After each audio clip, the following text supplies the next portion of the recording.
चलिए स्टार्ट करते हैं अपना 20 चैप्टर एंड देन इसे फटाफट से फिनिश कर लेते हैं। Page number 152 terrorist attack.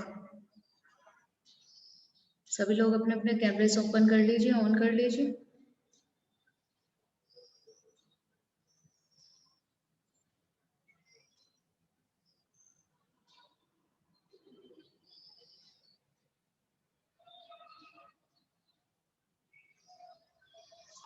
Open कर ली सभी ने अपनी book?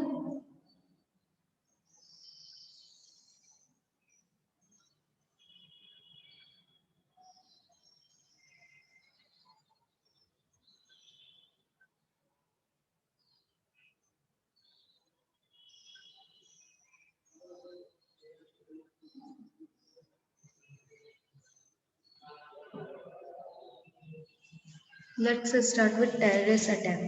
We all know that since last decade of the last century, the terrorist activity the entire world has become very much big.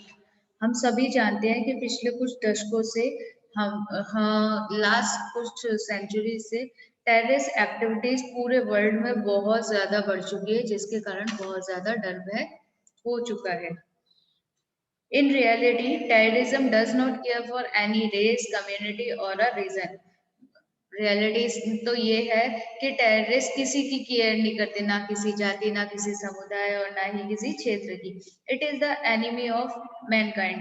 ये जो मानवता के शत्रु होते हैं। The immoral destructive acts performed by a person or a group is called terrorism. जब कोई अनैतिक कार्य किया जाता है या अनैतिक विनाश की ओर जाया जाता है, जो कि किसी पर्सन के द्वारा या किसी ग्रुप के द्वारा किया जाता है, उसे टेररिज्म कहते हैं। Inhuman acts like destructions of property, कहते हैं कि जब प्रॉपर्टी का विनाश किया जाता है या उसे डिस्ट्रॉय किया जाता है, creating an atmosphere of fear, या फिर डर का भय का माहौल पैदा कर दिया जाता है and thereby draw attention towards their demand, और अपनी जो डिमांड्स है उसको पूरा करने के लिए इस प्रकार के कार्य किए जाते हैं। Genocide, abductions etcetera are terrorist weapons. ये सब जो हैं ये हमारे टेररिज्म के हथियार हैं। Nowadays, terrorism has spread in many countries of the world. आज के डेट में टेररिज्म वर्ल्ड के सभी कंट्रीज में फैल चुका है। In recent times perhaps no century is safe from terrorism. आज रिसेंट समय में कोई भी ऐसी कंट्री नहीं बची है जिसमें टेररिज्म ना हो, टेररिज्म ना फैला हुआ हो। अब पढ़ते हैं some terrorist incidents of the world. World में कौन कौन से टेररिस्ट अटैक हुए थे, उन सब के बारे में अब पढ़ेंगे। चलिए, on 11 September 2001, a series of suicidal attacks were made in USA by a terrorist organization. 11 सितंबर 2001 को यूएसए में लगातार सीरीज अटैक होते चले गए थे टेररिज्म के द्वारा या टेररिस्ट के द्वारा ये अटैक करवाए गए थे। About 19 terrorists hijacked 4 passenger jet planes, of which 2 planes were dashed against the Twin Tower in New York City. About 19 terrorist ने 19 टेररिस्ट ने 2 जेट प्लेन्स को हाईजैक कर लिया था। 4 passenger jet planes of which 2 planes were dashed. 4 को hijack कर लिया था, जिसमें से जेट प्लेन को हाईजैक कर लिया गया था, जिसमें से 2 को तो डैश मतलब कह सकते हैं कि 2 प्लेन तो नष्ट ही कर दिए गए थे, जो न्यूयॉर्क की बिल्डिंग से टकरा गए थे। याद है 2001 का किसी को ये केस? न्यूयॉर्क की सबसे ऊंची बिल्डिंग जो थी उससे उन टेररिस्ट ने उन दोनों प्लेन को टकरा दिए थे, न्यूयॉर्क की सिटी पर वो डैश कर दिए थे, जिसके कारण वो 4 जेट प्लेन में से 2 जेट प्लेन तो वहीं पर ही डिस्ट्रॉय हो गए थे। Due to this, all passengers on board and many people working in this tower were killed within a few minutes. अब अगर कोई प्लेन आके किसी बिल्डिंग से टकराएगा तो डेफिनेटली उस बिल्डिंग में जितने भी लोग हैं उन सब लोगों की डेथ हो जाएगी, और उस प्लेन में जितने लोग थे उन सब लोगों की डेथ हो जाएगी। तो with in a few seconds, few minutes, कुछ ही मिनटों के अंदर वो बिल्डिंग बिल्कुल तहस नहस हो गई, उसके अंदर जितने लोग वर्क कर रहे थे उन सबकी डेथ हो गई, और प्लेन में जितने लोग थे उन सबकी डेथ हो गई। Many people were injured as their houses collapsed. और उस बिल्डिंग के आसपास के जितने भी हाउसेस थे उस घर में उन घरों में रहने वाले लोग काफी इंजर्ड हो गए थे। Of the other two planes, one dashed with the Pentagon and the other dashed into a farm in a Pennsylvania. दो प्लेन जो बचे थे, दो जेट प्लेन बचे थे, उसमें से एक टकराया था पेंटागन से, और दूसरा और दूसरा फार्म इन पेनिसल्वानिया से, और दूसरी जो फार्म था वो पेनिसल्वानिया से टकरा दिया गया था। There was no survivor from these two planes. In survivors यानी इन जितने भी ये प्लेन्स टकराए थे, इन विमानों में किसी भी तरह का कोई भी व्यक्ति जीवित नहीं बचा था। In this attack, about 3,000 people were victims and more than 6,000 were injured. इस प्लेन में और जो ये अटैक हुआ था इसमें कम से कम 3,000 लोग विक्टिम्स हुए थे, जो क्या बोलते हैं, निर्दोष ही फंस गए थे, और 6,000 वर इंजर्ड, जो 6,000 लोग थे वो इंजर्ड हुए थे। ठीक है, 3,000 लोग थे जिनकी डेथ हो गई थी, और 6,000 थे जो इंजर्ड हो गए थे।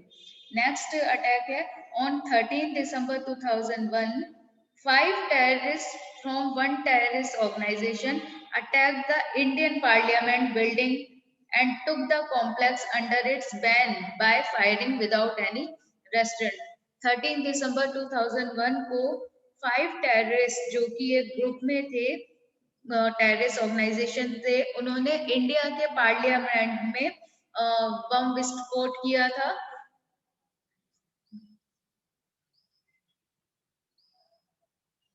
और जिसमें कुछ ही आगे क्या है, building and took the complex under its ban firing without any restaurant.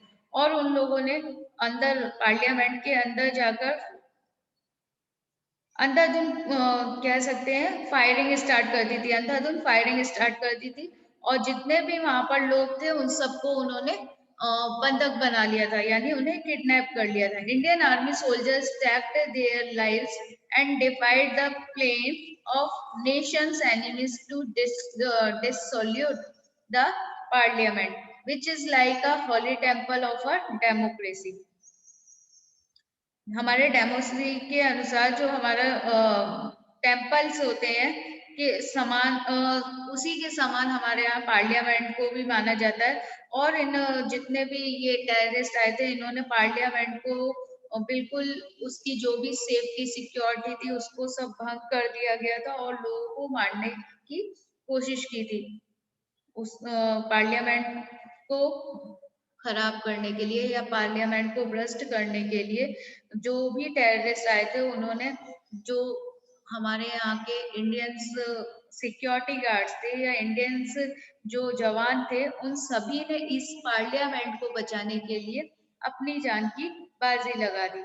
ठीक है, और जो इनका अटैक का जो भी इनका हिस्सा था, जो ये टेररिस्ट फैलाना चाहते थे, जो ये टेररिज्म फैलाना चाहते थे, उसको उन जवानों ने जिन्होंने अपनी जो शहीद हो गए, जिन्होंने अपनी जान की बाजी लगाई, उन जवानों ने उनका ये टेररिज्म का जो खेल था उसको भंग कर दिया, उसको खराब कर दिया, और उसे सफल नहीं होने दिया।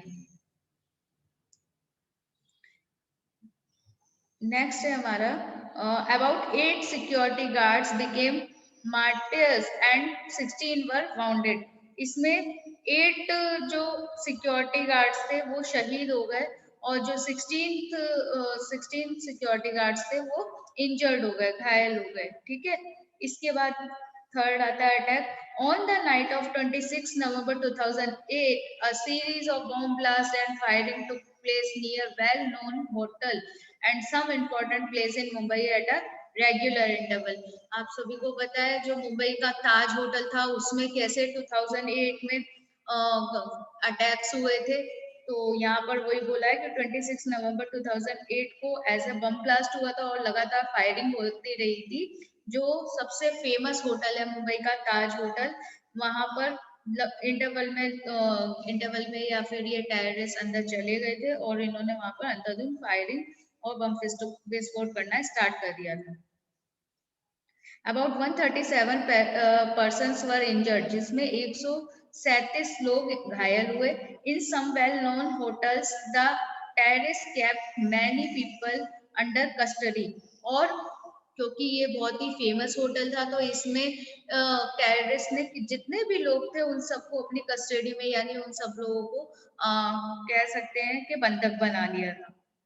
The central government sent 2000 NSG National Security Guards commandos, 50 military commandos and 5 battalions to control the situation. हमारी गवर्नमेंट ने, सेंट्रल गवर्नमेंट ने 200 नेशनल सिक्योरिटी गार्ड्स को भेजा, 50 मिलिट्री कमांडोज को भेजा, 5 बैटालियन कंट्रोलर्स को भेजा, जिससे कि ये सिचुएशन को कंट्रोल किया जा सके। After 2 days of struggle, all the terrorists occupied with modern ornaments were killed. 2 दिन के बाद इस सिचुएशन को संभाला गया और उसमें जितने भी टेररिस्ट थे उन सभी को मार दिया गया। In December 2014, about 141 persons, including 132 innocent students, were killed in a terrorist attack on army school. 2014 December army school में टेररिस्ट ने जाकर अटैक किया था, जिसमें से 132 स्टूडेंट्स थे जो कि विक्टिम्स बने और अपने जान गंवा दी। ठीक है, टोटल 140 स्टूडेंट्स थे, 141 पर्सन्स थे, located in the cantonment area of Peshawar in Pakistan. Pakistan के पेशवार में जो ये आर्मी स्कूल था उसमें जाकर टेररिस्ट ने अटैक किया और वहां के 141 लोगों को मार गिराया। अब जब ये कंडीशन आ जाती है तो हमें क्या करना चाहिए? What to do? Terrorist attack अगर हो तो क्या करना चाहिए? Inform the police about any doubtful behaviour of any person. अगर किसी पर्सन के रिगार्डिंग आपको कुछ डाउट लग रहा है तो आप सबसे पहले इन्फॉर्म करेंगे पुलिस वालों को। Do not touch any unclaimed thing in public places such as a shopping mall, cinemas, gardens, religious places, etc. उन्होंने बोला है कि कोई भी सार्वजनिक स्थल हो, चाहे शॉपिंग मॉल हो, सिनेमा घर हो या आपके पार्क्स हो, धार्मिक स्थल हो, सभी जगह पर जो भी लावारिस वस्तु पड़ी हुई मिले उसे हाथ नहीं लगानी है। ठीक है, और उसकी जानकारी वहां पर जो सिक्योरिटी गार्ड्स हैं या जो भी वहां पर संभाल रहे हैं उनको देनी है। Cooperate in security check for safety reason. Safety reason के हिसाब से अगर सिक्योरिटी गार्ड्स आपके साथ में कुछ भी कोऑपरेट करने के लिए बोलते हैं तो हमें उनके साथ में कोऑपरेट करना चाहिए। सुरक्षा के लिए अगर किसी भी तरह की सिक्योरिटी गार्ड कोई तलाशी ले रही है तो हमें उसका सपोर्ट करना चाहिए। If you rent your house, register it with the nearest police station. This is required under legal provision. अगर आप किसी रेंट के हाउस में रहते हैं तो आपको अपने पास के पुलिस स्टेशन में इस बात को रजिस्टर करवा देना चाहिए, जिससे कि ये एक लीगल प्रोविजन बन जाता है। इफ इन केस कोई भी प्रॉब्लम होती है तो पता चल जाती है कि यहाँ या इस घर में कोई टेररिस्ट तो नहीं रह रहा, प्रूव्स होते हैं एक तरीके से ये। If you public places should be well equipped with CCTV cameras. Public places में हम सभी जानते हैं कि जितना भी ये मॉरल्स वर्क हो रहे हैं, उन सभी को टेररिज्म हो रहे हैं या टेररिस्ट को खत्म करना है, उन सभी के लिए हमें CCTV कैमरा हर पब्लिक प्लेस पे लगाना चाहिए। While traveling in a bus or train, if any person is noticed having leaving his luggage behind, inform the responsible authorities immediately. यात्रा के दौरान यदि किसी भी तरीके की बस या ट्रेन में कोई व्यक्ति अपना सामान गलती से छोड़ जाता है, तो उसे जो भी पर्सन इस चीज को देखता है वो तुरंत वहां के ऑथोरिटीज वगैरह को इस चीज के बारे में इन्फॉर्म कर सकता है। If you neighbour is single, does not mingle with local people, it is work on computer till late night, then inform the police about his her behavior। पड़ोस में रहने वाले यानी हमारे जो नेबर होते हैं, रहने वाले व्यक्ति में यदि कोई व्यक्ति अकेला रहता है और स्थानीय लोगों के साथ हिलता मिलता नहीं है, आप समझ सकते हो कि आपके नेबरिंग में कोई रहता है और वो आसपास के लोगों से मिलता जुलता नहीं है, उनसे बातचीत नहीं करता, उनको अपने बारे में कुछ बताता नहीं है, देर रात तक कुछ भी काम करता रहता है, कंप्यूटर्स पे काम करता रहता है, या फिर किसी तरीके का उसका जो व्यवहार है ना वो डाउटफुल वाला लगता है, संदेह, जैसे हम किसी पर डाउट करते हैं ना, अगर ऐसा कोई उसका बिहेवियर लगता है तो उसकी जानकारी तुरंत पुलिस को देनी चाहिए। लास्ट है हमारा inform police about unclaimed vehicles. अगर कोई भी लावारिस वाहन कहीं खड़ा हुआ मिल जाए तो उसकी सूचना पुलिस को देनी चाहिए। क्लियर व्हाट टू डू कि हमें क्या क्या करना चाहिए था। अब व्हाट नॉट टू डू, हमें क्या नहीं करना चाहिए। डोंट एक्सेप्ट एनी गुड्स और पार्सल फ्रॉम अननोन पर्सन। किसी अनजान व्यक्ति के द्वारा दी गई चीजें हो या पार्सल हो नहीं लेना चाहिए। Don't rent your house to an unknown person without thorough inquiry about. किसी भी अनजान व्यक्ति की पूरी जानकारी किए बिना, पूरी जांच किए बिना अपना मकान किराए पर नहीं देना चाहिए। Don't sell your home, mobile phone or a vehicle to any unknown person.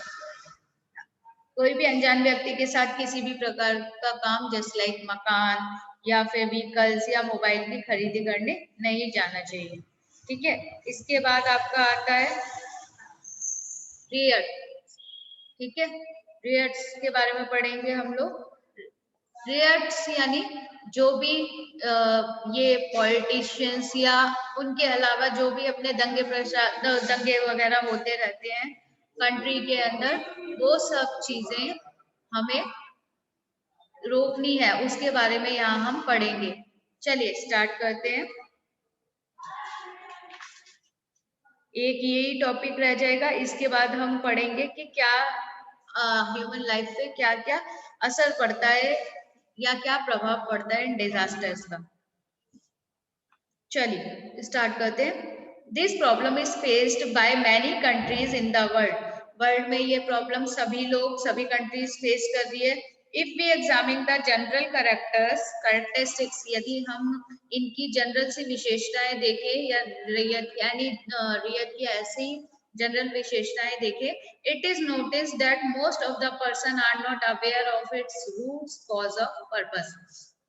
वो ये कहते हैं कि अगर हम इसकी जनरल सी चीजों के बारे में जानने के लक्ष्य या जो भी इसके करेक्टरिस्टिक्स है अगर उनसे देखते हैं तो हमें पता चलता है कि जो भी लोग इस दंगे में जुड़े हुए होते हैं उनको अपने मेन रूट्स यानी उनका क्या पर्पस है उसका मेन रूट्स उन्हें पता ही नहीं होता है।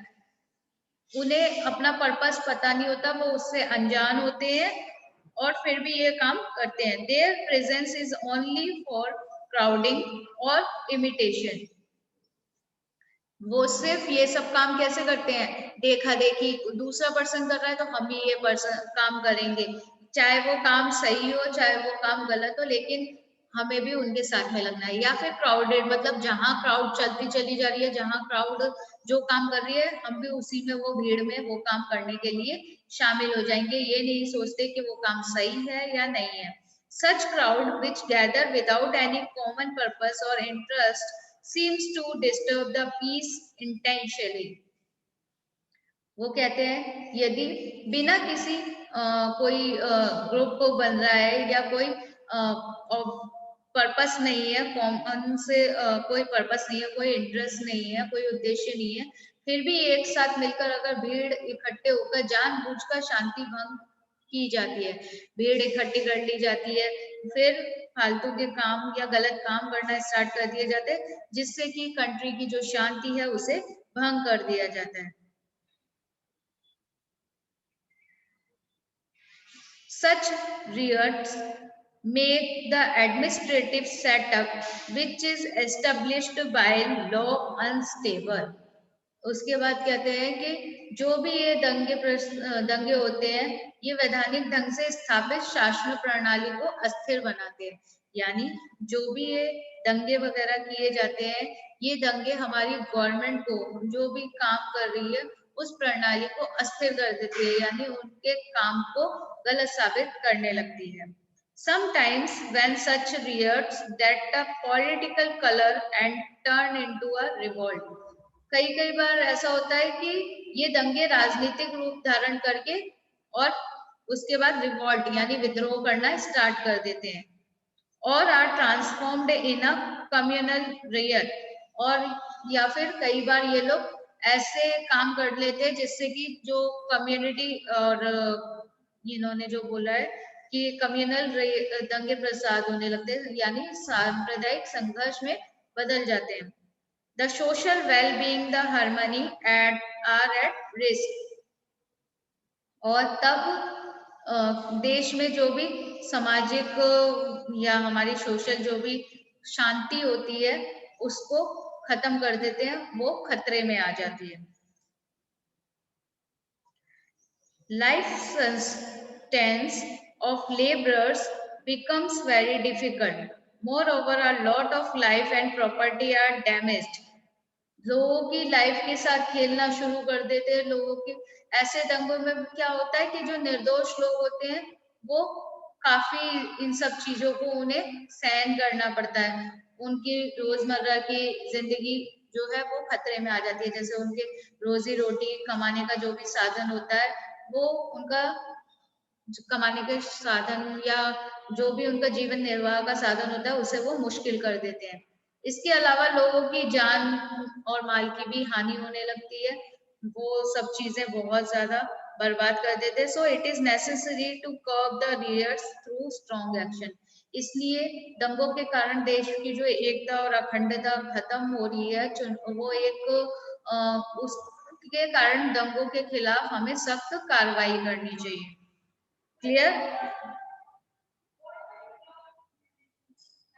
Everyone clear? Yes ma'am. Last में वो लोग यही बोलते हैं कि जो भी दंगों के कारण देश की एकता और अखंडता के सामने जो चुनौतियां आ जाती हैं, इस कारण हमें दंगों के खिलाफ होने वाली कार्रवाई करके इन्हें खत्म करना चाहिए, जिससे कि ये हमारी कंट्री में या अदर कंट्री में ये सब चीजें ना हो। अब है हमारा व्हाट टू डू, हमें क्या करना चाहिए। Prevent talk which spread rumours and violence. हिंसा भड़काने वाले जो भी बातें करता है, जो भी अफवाहें फैलाता है, उसको रोकना चाहिए। Form a peace committee in your residential area and be actively involve. मोहल्ले और आसपास के लोगों में जो भी एरिया है उसमें शांति बनाए रखने के लिए हमें एक ग्रुप बनाना चाहिए, एक समिति बनानी चाहिए, जिससे कि इन सब चीजों में शांति बनी रहे, ऐसे केसेस ना हो। Perform your civil duties by helping those affected by the Riot.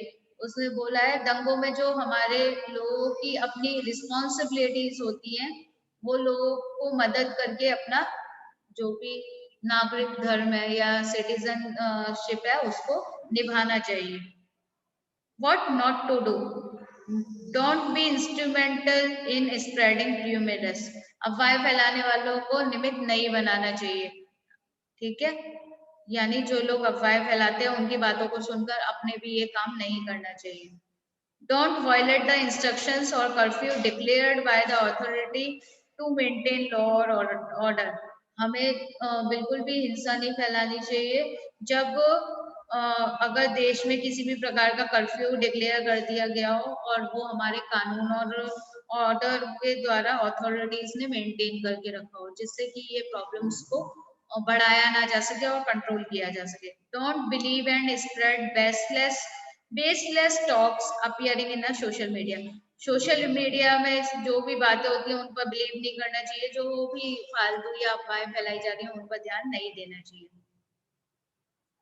Terrorists sometimes hijack a bus, train, or a plane, get their demands met with for releasing their accomplices from jail or from other demands. आप सभी को पता है कि terrorist लोग क्या करते हैं, अपनी डिमांड्स को पूरी करने के लिए स्कूल बस, बच्चों की बस और बाकी की चीजें जैसे कि ट्रेन या प्लेन, ये सब हाईजैक कर लेते हैं और फिर वो लोग अपनी डिमांड्स को पूरा करने के लिए, अपनी डिमांड्स को पूरा करवाने के लिए जो भी उनके साथी, जैसे कई बार होता है उनके साथी जेल वगैरह में होते हैं, उन्हें छुड़वाने के लिए या और भी तरीके की अपनी डिमांड्स को पूरी करवाने के लिए वो लोग ये काम करते हैं. They bring pressure by taking the passengers as hostages. वो लोग प्रेशर डालते हैं, वो लोग जो पैसेंजर्स होते हैं उनको बंधक बना लेते हैं और उन पर प्रेशर डालने का प्रयास करते हैं. इसके बाद क्या है, such circumstances the family members of the person taken as hostages should maintain place and support the working of a administration. इसके बाद वो लोग ये कहते हैं कि इस समय जो भी बंधकों के परिवारजन होते हैं उनको पेशेंस रखना चाहिए, शांति बनाए रखनी चाहिए और शासन द्वारा किए गए कार्यों में उनका, जो भी हमारी गवर्नमेंट है उनके द्वारा किए गए कार्यों में उनकी मदद करनी चाहिए, समर्थन करना चाहिए. In such instance, plans are implemented to relieve the citizens either by commandos operations or through the talks with the terrorists. ऐसी घटनाओं में कमांडो ऑपरेशन करके या आतंकवादियों के साथ चर्चा करके बंधकों को छुड़ाने की कार्रवाई की जाती है. इसी के साथ ये वाला टॉपिक हम लोग यहाँ खत्म करते हैं. नेक्स्ट टॉपिक करेंगे अपनी नेक्स्ट क्लास में ट्रैफिक प्रॉब्लम और उसके बाद इसके इम्पैक्ट. अटेंडेंस. चलिए, ready for attendance. Ivan. Present ma'am. Harshita. Present ma'am. Jai. Present ma'am. Keshav. Present ma'am. Nidhi. Present ma'am. Nitin. Present ma'am. Nitin Yadav. Shashank. Present ma'am. Mahendra.